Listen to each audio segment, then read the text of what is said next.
Mike from Evolution of the Apocalypse here. Today we're going to be talking about a knife that SurvivalBagsInc.com sent us to check out here. It's the Rat 3 from Ontario Knife Works. This is the second knife that they've sent us to test, and this isn't a test video. This is just an introduction video kind of into this knife here, and we're going to talk a little bit about it. It's one of his best-selling knives, and I'll tell you what, I've been using it for a few weeks now, and it's really, really good. So in a minute here, we're going to go ahead and pan down so we can show you the knife up close. So we'll be right back. Alright everybody, so what we have here is we have the Rat 3 knife here, and on the back here, if you can see, it has the Tech Lock buckle here, which is pretty cool because you can configure it in all different ways to fit on different belt sizes. The knife itself came with the belt clip here, which just mounts on there, the screws in there, and they call it a boot clip, belt clip. You can use it on like a boot or a belt, depending. I used it on my belt for about a week and it was fine, but it only gives you the upright mount. So with the Tech Lock thing here, you can flip it around, do a couple different configurations with it, and it makes it just more secure on your person. Right now I have it for, if you look at it here, it's for the sideways view on your belt, so it would fit on my belt like that, and then the knife would be horizontal instead of vertical.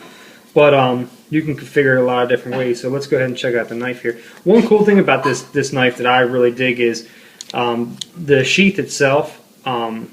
There's no buckle, there's no straps, there's nothing there, and the knife is not coming out. I mean, you can shake this thing all you want, turn it upside down, the knife does not come out. But there's no buckle. So what you do is just put a little bit of pressure right there and it comes loose. And I have to say, that's pretty cool. It just kind of locks in there, which is pretty sweet. So yeah, you just put a little bit of pressure there and boom, it's out.